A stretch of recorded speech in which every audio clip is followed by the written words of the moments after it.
Kata Nabi SAW, orang yang merasa puas atau pura-pura menunjukkan ya pada perkara yang tidak diberikan kepadanya, dia tidak miliki sebenarnya, maka sama dosa dengan atau seperti ibaratnya menggunakan dua pakaian kedustaan.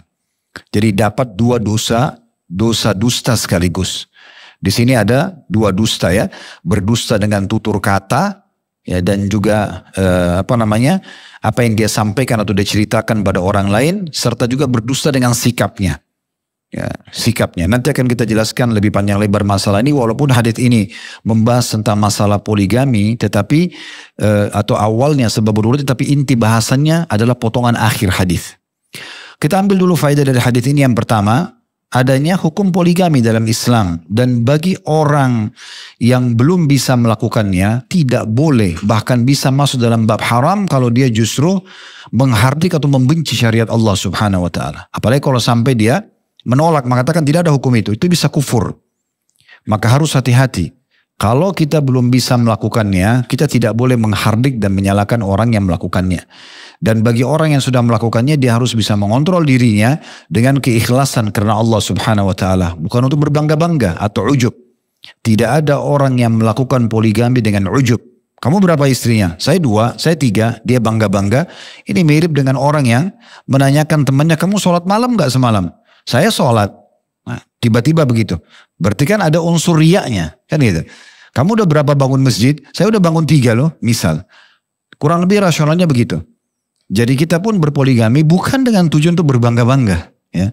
Sehingga akhirnya selalu semua orang dibahasakan istri saya sekian untuk berbangga-bangga. Ini umumnya di lapangan tidak akan bisa bertahan. Tidak akan pernah bisa bertahan. Orang yang Allah berikan pertahanan dan akhirnya memberikan juga dia maksimal karena dia bisa menjalankan perintah Allah Subhanahu wa taala. Tentu ini bahasan tersendiri, bukan yang kita bahas pada malam ini, karena ini bagian potongan awal hadis kena tersebutkan, maka kita perlu sampaikan gitu ya. Dan orang, dari saya katakan tadi, orang yang belum bisa melakukannya, baik akhwat kita atau ikhwah kita, maka jangan menyalahkan hukum ini hukum Allah dari 1400 tahun yang lalu. Allah Subhanahu wa taala memerintahkan, fankihu ma taba lakum minan nisa'i mathna wa thulatha wa ruba', nikahi wanita yang kalian inginkan 2, 3 dan 4. Fa in khiftum alla ta'dilu fawahida. Kalau kamu khawatir tidak bisa adil, baru 1. Sampai Syekh bin Baz rahimahullah mengatakan dalam ayat ini, hukum asalnya nikah adalah poligami. Tapi ini adalah pendapat. Dan ini adalah syarat-syarat, ada hukum tersendiri ya. Tidak boleh sembarangan orang melakukan poligami, karena itu bab tertinggi dari bahasan kitab nikah ya. Jadi kalau pendidikan itu formal, mungkin ada SD, ada SMP, ada SMA, ada kuliah, mungkin ini sudah pelajaran orang kuliah. Nggak bisa orang SD lalu tiba-tiba masuk ke kurikulum kuliah, dia tidak akan paham. Artinya mau langsung terjun bebas melakukan poligami hanya karena itu dibolehkan dalam agama tanpa tahu atau ada ilmunya, itu bahaya. Seperti orang sholat tidak tahu syarat-syarat sholat, rukun-rukun sholat, wajibnya sholat, dia tidak tahu. Kemudian dia main sholat saja, bisa salah semua gerakannya. Dan orang bisa menilai negatif sholat karena kesalahan dia misalnya, kan begitu. Nah itu yang terjadi di tengah-tengah masyarakat kita. Ini pelajaran penting untuk kita garis bawahi, dan perlu kita tahu Nabi SAW berpoligami. Apakah Nabi salah? Para nabi-nabi umumnya berpoligami, para nabi-nabi umumnya begitu. Nabi Ibrahim alaihissalam punya 2 orang istri, ada Sarah dan Hajar gitu kan. Dan cukup banyak contoh-contoh masalah ini. Begitu juga dengan para sahabat, begitu para tabi'in, itu hal yang biasa bagi mereka. Semenjak umat Islam sudah banyak berkiblat dengan orang-orang non-muslim, akhirnya hukum ini mulai terlupakan gitu ya. Bahkan dijadikan sebagai sebuah bahan serangan. Maka harus hati-hati. Menyerang poligami berarti menyerang hukum Allah. Ini bahaya. Jadi kita bukan sedang menyerang pelakunya, tapi kita sedang menyerang penentu syariat itu sendiri. Ya, ini penting sekali untuk digarisbawahi.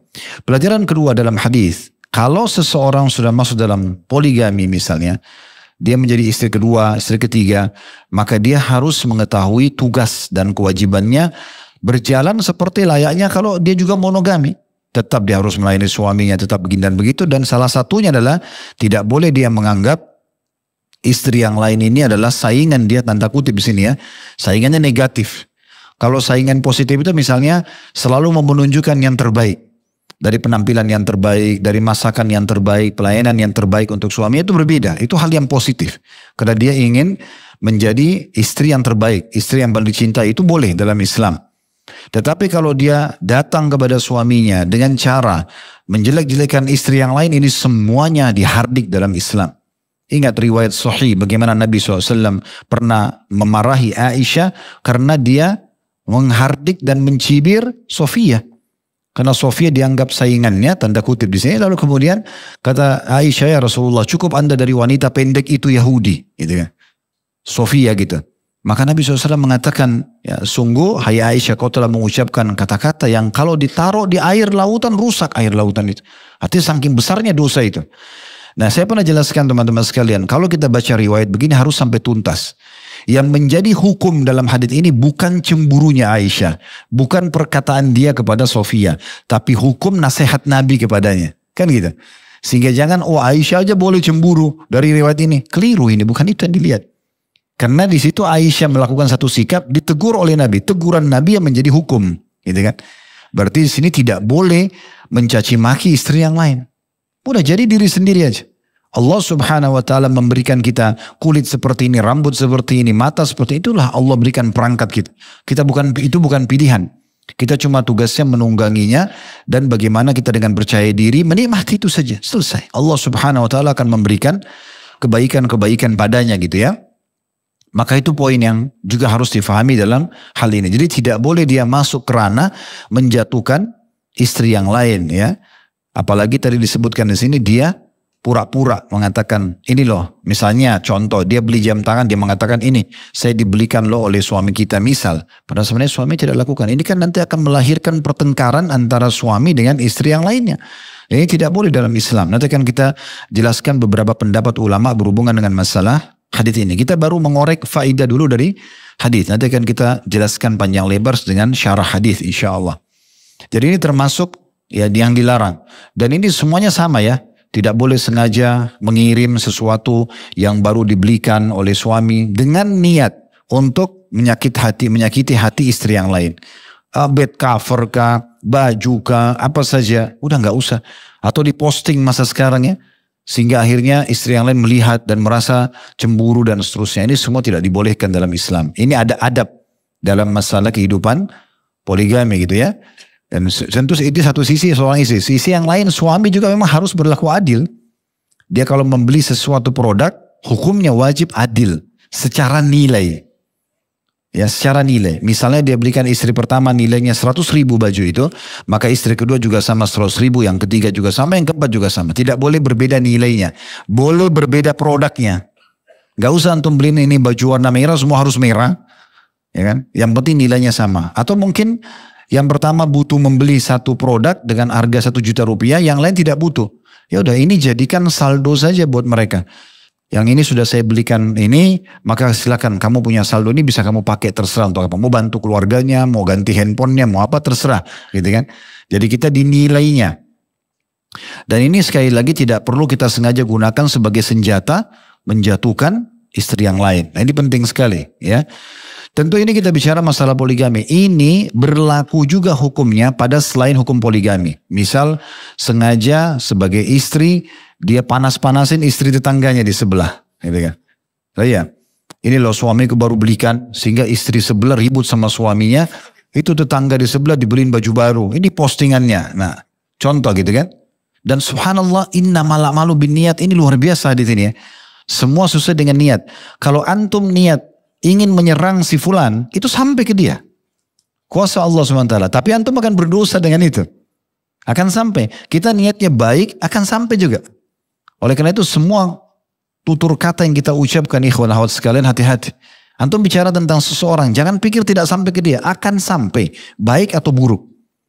Oleh karena itu kita kontrol. Makanya Imam Syafi'i mengatakan rahimahullah, orang yang berakal dan beriman, sebelum mengucapkan sebuah tutur kata, dia cerna dulu. Ini bermanfaat tak secara agama? Akan dihisap oleh Allah nggak? Kalau tidak, misalnya dia bermanfaat dan tidak akan dihisap, memang tidak ada dosa, dia ucapkan. Kalau enggak, dia tahan dirinya. Dia tidak usah ucapkan, gitu ya. Nah ini poin penting. Kalau ada orang yang sengaja mengarang-ngarang sesuatu yang dia tidak miliki, dan hukum ini berlaku luas sekali ya. Berlaku luas sekali. Berlaku padanya juga hukum kalau ada seorang pegawai di perusahaan, dia sengaja menunjukkan pada temannya staf yang lain di perusahaan, seakan-akan dia diberikan oleh dirut, oleh manajer, Ya, tunjukkan ini loh saya dikasih ini loh saya dia terima kasih. Padahal sebenarnya tidak. Agar dia dianggap namanya harum di perusahaan atau dianggap lebih dihormati. Padahal sebenarnya tidak. Ini masuk dalam ancaman yang sama. Ya, orang yang tidak alim secara agama menunjukkan dirinya seakan-akan alim. Dia tahu ini pakaian tertentu seorang alim. Dia berpenampilan seperti itu supaya orang anggap dia alim. Dia bohong gitu kan. Atau dia miskin tapi dia berpenampilan sengaja seperti orang kaya. Banyak ini yang bujang-bujang ini ya.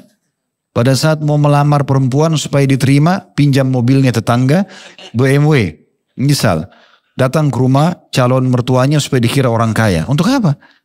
Terus habis nikah ternyata enggak naik motor, terus antum disuruh cerai gimana? Kan gitu. Saya pernah lihat beberapa kasus ikhwah begitu ya. Untuk apa? Kenapa enggak tampil apa adanya? Datang dengan motor antum tampil. Gentle sebagai laki-laki. Kan ini keadaan saya. Ini kemampuan saya. Kalau ada sesuatu yang mereka minta, bilang, doakan saya supaya saya mampu, saya akan lakukan insya Allah. Kan bisa saja begitu ya. Jadi tidak perlu kita berbajah dua, seakan-akan kita memiliki, padahal sebenarnya tidak. Gitu ya. Ada orang juga begitu mengaku kerja di sebuah perusahaan, padahal sebenarnya tidak. Selalu dia bilang, saya kerja di perusahaan ini. Mungkin dia beli bajunya, ya seragam, mungkin ini tunjukkan sama tetangga-tetangganya, atau dia pulang kampung, seakan-akan dia kerja di situ, padahal sebenarnya tidak. Untuk apa semuanya? Apa yang sedang dikejar? Pujian lisannya orang? Apa yang antum dapat dengan pujian itu? Oh ya kamu hebat, kerja di situ. Oh ya kamu gini dan begitu. Apa yang didapat? Semua pujian itu hanya sepanjang lidah. Tidak membuat badan kita tambah gemuk, tidak membuat kita tambah pintar, tidak menambah harta kita, nggak ada sesuatu. Ada orang gitu ya, dia tergila-gila dengan pujian, apapun dia siap korbankan hartanya lah, nama baiknya, hanya untuk pujian. Apa yang mau didapat di pujian itu? Makanya pujian ini masuk dalam bab riya, pamer dalam ibadah, ujub, berbangga-bangga, semua dilarang. Masuk dalam kategori dosa besar. Gak perlu. Dan ini sangat luas, masuk kepada semuanya. Ada orang sengaja beli baju, bajunya itu kelihatan berotot semua. Padahal dia kerempeng, kurus. Ya. Contoh, untuk apa? Ya, jalan depan orang supaya kelihatan begitu. Untuk apa yang mau didapatkan? Saya kadang-kadang tidak habis pikir teman-teman, apa yang mau dicari gitu ya. Kita kan sebagai orang yang berakal berpikir, kalau kita mau kerjakan sebuah perbuatan atau ada sikap kita mau tunjukkan, kan harus tanya ini manfaatnya apa. Kalau hanya pujian orang lupakan sudah. Ya, makin tidak dipuji makin bagus. Ya. Apalagi berhubungan dengan perbuatan ibadah, itu tidak boleh sama sekali ya. Pernah ada orang sholat indah sekali di sebelah Nabi, di dalam masjid Nabi SAW. Saking khusyuknya sampai yang ada orang sebelah Nabi mengatakan, ya Rasulullah, saya suka banget sama orang ini. Karena ibadahnya luar biasa, sholatnya bagus. Kata Nabi SAW, jangan kau perdengarkan ke dia. Karena kau perdengarkan, kau binasakan orang ini. Karena kalau dia dengar jadi riak, tadinya khusyuk jadi riak nantinya. Contohnya gitu ya. Jadi tampil apa adanya, ikhwan akhwat sekalian. Tampil apa adanya. Seorang mukmin yang nampak depan, itulah dalam hatinya. Dia senyum-senyum benar hatinya. Dia nggak suka, selesai. Saya pernah berbagi di kelas kita sini ya. Coba belajar teman-teman sekalian tampil apa adanya. Antum kalau memang punya kemampuan, tidak apa-apa antum tampil dengan, karena kita tidak akan paksakan diri. Nikmati mobil, iya memang yang ada, pakaian yang ada, memang kita mampu, masa? Kalau tidak mampu tampil apa adanya, selesai kan gitu. Tidak usah dipaksakan, karena memaksakan ini akan lewat dari kapasitas kita. Semua punya kapasitas ya. Jangkauan tangan kita ada kapasitasnya, kaki kita ada kapasitas, badan kita semua ada kapasitasnya. Jangan melampaui karena nanti kita tidak mampu untuk melanjutkan ke sana ya. Ada juga kejadian subhanallah. Ada akhwat supaya mau dilamar sama ikhwah. Karena supaya orang ikhwah itu kebetulan faham agama, dia mengaku hafal kutubus sittah, hadis. Ini ribuan hadis ya. Ustadz itu aja belum tentu hafal hadis sebanyak itu. Tapi supaya dia dilamar, ini ajaib. Ya. Atau mengaku hafal 30 juz Al-Quran. Atau ini dan itu. Padahal sebenarnya tidak. Untuk apa semua ini? Gitu kan? Berapa juz hafal Al-Quran? Oh saya belum hafal. Satu juz pun belum hafal. Kenapa? Gak ada masalah. Saya cuma hafal Al-Ikhlas. Kenapa? Gentle aja kan gitu. Gak ada masalah. Jadi kalau antum sholat, antum ulangi Al-Ikhlas gak apa-apa. Kalau antum ngaku 30 juz tas sholat jam malam sama istri bilang kok qul huwallahu ahad terus gitu ya. Itu kan tidak mungkin. Jadi tampil badannya itu penting dalam Islam. Ini sebenarnya tentang masalah tampil apa adanya, nggak usah berlebihan gitu ya. Tidak apa-apa, percaya diri teman-teman sekalian. Allah memberikan wajah kita begini, Allah datangkan orang yang suka wajah antum nanti. Tidak usah oh, kenapa saya jelek ya? Antum sedang hina penciptanya ini. Yang ciptakan antum itu Allah, yang ciptakan wajah kita ini Allah. Gimana caranya kita mengatakan kita jelek? Kan gitu. Ini bukan buatan manusia sehingga kita menyalahkan dia misalnya. Handphone kita masih bisa mengatakan mungkin ini kurang bagus. Karena memang manusia yang buat. Masih ada pilihan produk lain. Ini kalau tubuh kita nggak bisa. Kan gitu. Ini penciptanya Allah subhanahu wa ta'ala. Jangan main-main dengan masalah itu. Ya. Kemudian faedah ketiga dari hadis adanya larangan untuk berdusta. Adalah larangan berdusta. Baik itu kurang lebih gambaran. Nanti akan kita lebih jelas membahas tentang masalah ketiga poin tersebut. Baik, kita akan mulai teman-teman sekalian dengan perkataan yang disampaikan oleh para ulama berhubungan dengan masalah hadis ini. Ada perkataan menarik dalam syarah hadis ini disebutkan oleh Syekh Abdul Muhsin Abbad hafizahullah. Ini salah satu ulama Masya Allah yang senior dan masih hidup sampai sekarang mengajar di Masjid Nabawi. Masih dari masa kami kuliah di sana sudah ngajar sampai sekarang masih ngajar. Anaknya pun menjadi ulama, gitu kan. Profesor Abdul Razak Al-Abbad hafizahumullah semuanya. Beliau mengatakan al-mutasyabbi bima lam yu'taka labisi thawbai zur. Makna daripada hadis ini, orang yang merasa puas, menunjukkan kepuasan atau seakan-akan memiliki sesuatu yang belum dia miliki atau tidak diberikan padanya, sama dengan orang yang menggunakan 2 lembar pakaian kedustaan. Yakni anna kalamahu wa fi'lahu zur. Yang dimaksud dengan 2 kedustaan adalah karena perkataannya dan perbuatannya dua-duanya dusta. Dia dusta dengan perkataan, sudah dosa. Dia dusta dengan sikapnya, pakai jam tangan palsu, pakai mobil tadi yang bukan punyanya, dia tunjuk perusahaan itu yang bukan milik dia, dan seterusnya tadi yang sudah kita berikan contoh. Itu adalah kedustaan juga sendiri. Fahuwa kal muttasifu biwasfaini zamimain.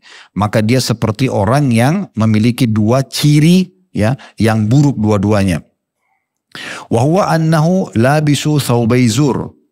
Yang dimaksud adalah karena dia menggunakan 2 pakaian kedustaan. Walaysa thawban wahidan, dan bukan 1 kesalahan saja, bukan 1 kedustaan, bukan 1 pakaian kedustaan, tapi jadi 2 karena perkataan dan sikapnya. Wa hadhihi ziyadatu fil itsm, dan ini tambahan dosa, wa ziyadatu fid dharar, dan juga menambah ekstra bahaya. Maksudnya hukuman daripada perkataan yang dia sampaikan. Kemudian dijelaskan juga oleh Al-Mulla Ali Al-Qari rahimahullah, wal azhar anna fihi tahdziran lahunna. Dan yang nampak jelas dari hadis ini adalah peringatan terhadap para istri, ya. Anil kadhib, terhadap kedustaan. Tidak boleh berdusta. Udah tampil apa adanya. Tapi apakah boleh Ustaz kalau seandainya memang suami tidak adil? Si istri itu memang diberikan sementara saya tidak berikan. Bolehkah saya itu hak saya? Boleh. Boleh, itu hak Anda. Karena dia wajib adil. Ya, dan kata Nabi SAW, seseorang yang dikaruniai 2 orang istri dan dia tidak adil, di sini dalam mabitnya, kalau tidak ada, kalau akadnya belum ada, kalau mabit itu kayak nginap ya. Kalau akad misalnya saya cuma datang seminggu sekali, dia setuju, maka selesai. Tapi kalau tidak, maka semalam harus dijalankan. Dan yang kedua, kalau ini masih bisa nego. Kalau yang kedua masalah nafkah. Ini harus adil. Ini pemberian harta, gitu ya. Dikatakan di sini, dan yang nampak dari hadis adalah peringatan keras terhadap para istri yang melakukan poligami ini tentang kedustaan. Fa innahu yurithu fi hadzal maqami jam'an baina khasaratai din wad dunya. Karena dalam perkara ini dia menggabungkan 2 kerugian sekaligus. Ini menurut Al-Qari, ya. Al-Mulla Ali Al-Qari rahimahullah, yang dimaksud dengan 2 pakaian kedustaan adalah menggabungkan 2 kerugian. Kerugian dunia, kerugian agama, ya, dan rusak agamanya, dan kerugian di akhirat. Ya, ini juga termasuk makna daripada hadis. Syekh Utsaimin rahimahullah, ulama yang lain juga menjelaskan tentang masalah ini. Al-mutasyabbi', yang dimaksudkan dengan al-mutasyabbi', orang yang merasa puas atau berdusta tadi ya, huwa alladhi yudhiru syaba' wa laysa bisyab'an. Orang yang menunjukkan kalau dia kenyang, puas, tapi dia sebenarnya tidak puas. Ya. Wa ma'naha huna annahu yadhhar annahu hasala lahu fadila wa laysat hasil atau hasila. Di sini dia tampakkan seakan-akan dia mendapatkan kelebihan padahal sebenarnya tidak dapat. Walabis thawbai zur. Dan yang dimaksud dengan menggunakan 2 lembar pakaian kedustaan ai zi zurin. Wa huwa alladhi yazuru 'alan nasi.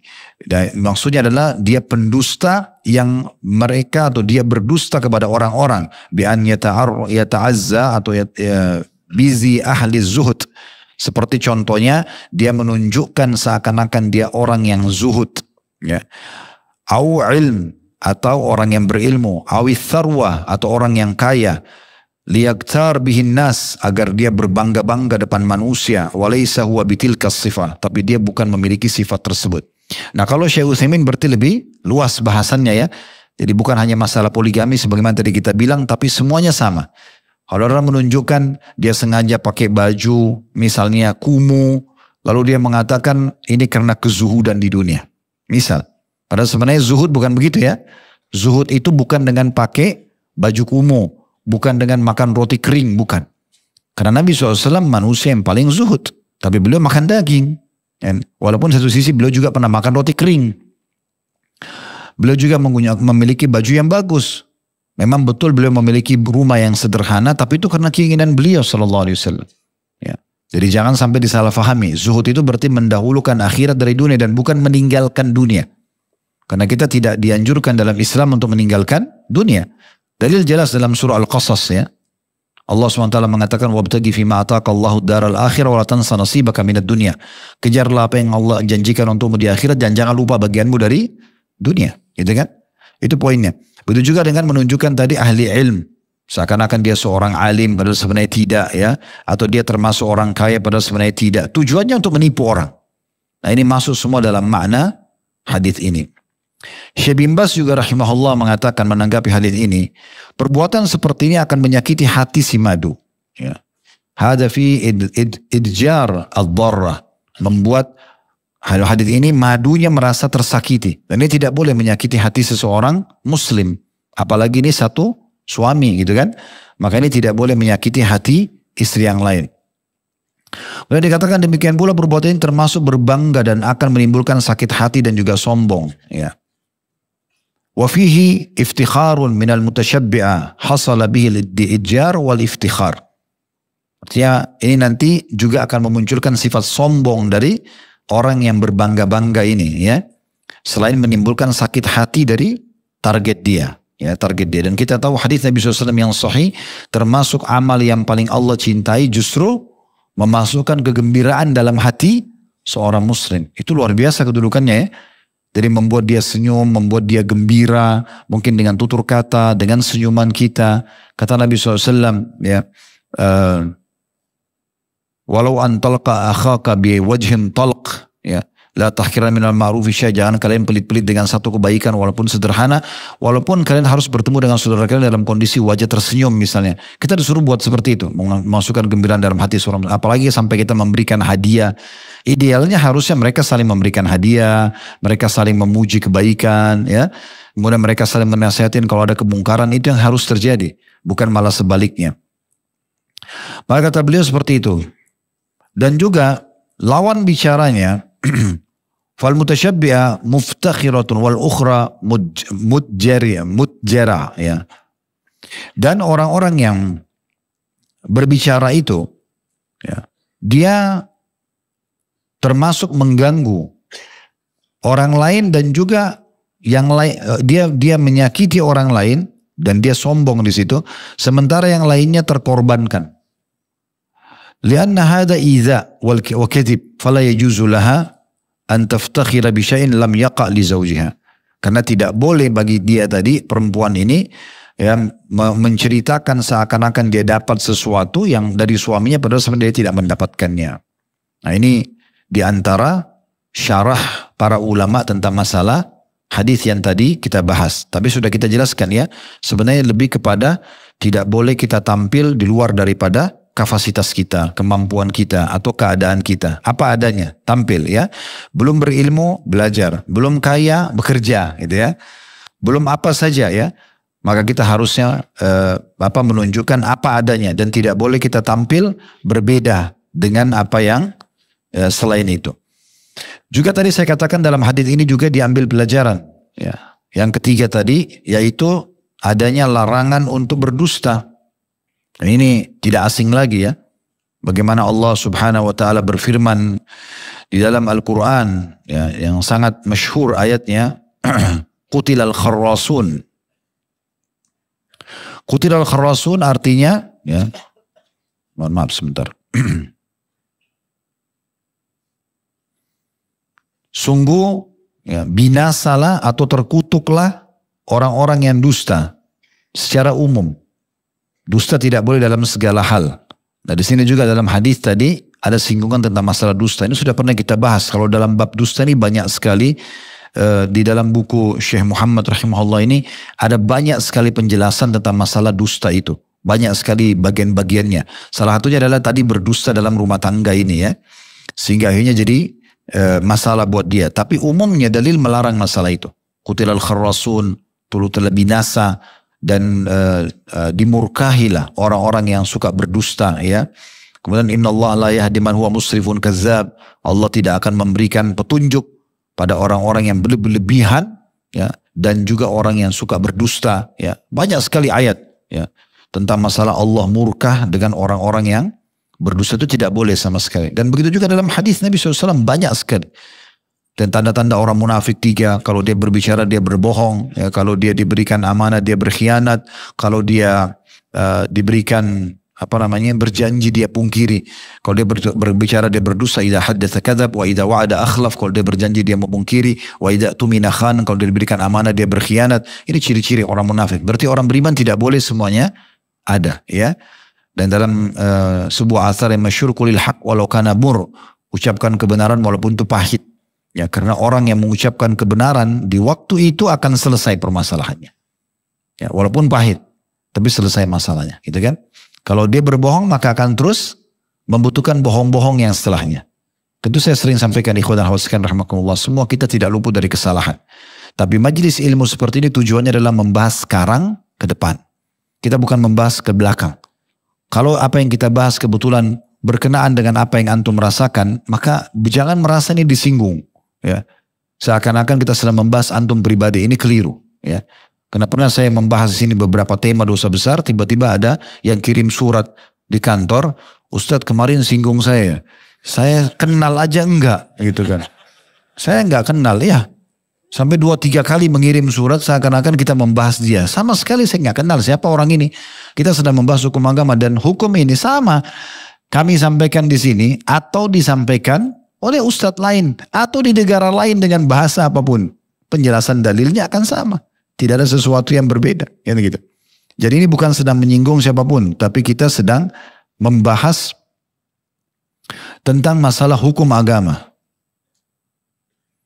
Begitu juga Nabi SAW mengingatkan kepada kita, alaikum bisidq, hai sekalian muslim, hai pengikutku, ya saya kan Nabi SAW mengatakan begitu. Harus, wajib kalian jujur. Udah sampaikan apa? Jujur. Tadi saya bilang orang muslim, apa yang nampak itulah dia. Tidak ada sesuatu yang disamar-samar ya. Antum jangan enggak usah merasa enggak enak sama orang lalu kita, saya enggak enak jadi saya enggak bilang. Bilang. Sudah makan belum? Sudah, padahal lapar. Enggak, saya belum makan memang lapar. Kenapa? Apa masalahnya? Gitu kan. Jadi kita apa adanya gitu. Ya, kita bahasakan apa adanya itu satu hal yang penting. Kata Nabi SAW, alaikum bisidq. Kalian wajib untuk jujur. Fa inna sidqa yahdi ilal bir. Karena kejujuran akan membawa pada semua kebaikan. Semua kebaikan. Makna kebaikan di sini bisa hubungan baik sama Allah dan hubungan baik dengan makhluk. Tidak ada orang yang tidak nyaman bergaul sama orang jujur kan. Karena setiap dia ngomong kita tahu dia benar. Kalau orang bohong kita susah. Yang mana kita nggak tahu kapan dia berkata benar, kapan dia berkata tidak. Di Saudi ada kejadian nyata. Ada seseorang kena sering bohong sama temannya. Dan dia sering niatnya kerjain temannya. Gitu kan. Satu waktu dia lagi berenang sama teman-temannya. Tenggelam. Temannya kira dia bercanda. Padahal benar-benar dia tenggelam. Saya mati. Gak ada yang tolong. Karena dianggap dia bercanda. Karena seringnya bercanda gitu kan. Makanya teman-teman harus hati-hati. Termasuk di sini saya ingin ingatkan. Tidak usah buat kejutan-kejutan yang berbahaya bagi orang. Buat kaget orang. Sengaja sembunyi sendalnya. Apalah, itu nggak perlu dalam Islam, tidak perlu begitu. Kenapa harus buat begitu? Kenapa nggak berbuat baik saja kepada orang? Malah kalau perlu sandalnya kita taruh di situ. Mudahkan dia untuk mewakili. Kenapa disembunyi? Misal contoh. Kenapa harus orang datang dikagetin? Ya kalau dia jantungan gimana? Kan gitu. Atau mungkin dia lagi ada masalah. Mungkin dia lagi stres dengan sesuatu. Itu kan menjadi masalah buat dia. Saya pernah sampaikan bagaimana Nabi SAW bahkan melarang secara jelas ya. Tentang masalah tidak bolehnya seorang suami yang datang kepada istrinya di malam hari tanpa memberitahukannya. Baik itu karena mau memata-matainya atau dia memang membuat kejutan. Dalam riwayat lain kata Nabi SAW, dia sebaiknya menyampaikan kalau dia akan datang agar si perempuan itu sempat memotong, menyisir rambutnya dan mencukur bulu kemaluannya. Dia dandan dulu kan gitu. Kan sebagai suami juga bagus kalau datang istrinya sudah siap melayani dia. Antum datang dari safar, udah ingin biologis. Rambutnya acak-acakan, belum sikat gigi, ketiaknya bau, apalah. Kan jadi tidak mau orang nyentuh kan gitu. Tapi kalau kita sampaikan kan bagus. Enggak, saya mau buat kejutan buat istri saya. Atau saya mau tahu dia buat apa. Enggak boleh. Enggak boleh ya. Jangan sengaja antum menjebak-jebak supaya tahu orang ini selingkuh atau tidak. Enggak usah. Bukan tugas antum itu. Dia punya Tuhan yang mengawasi kan itu. Dan Allah sudah tugaskan malaikat mengawasi dia. Untuk apa kita yang urus campur itu? Enggak usah. Tugas kita menjadi suami dan menjadi istri sampai ajal datang. Selesai. Kan gitu. Jadi enggak usah berlebihan.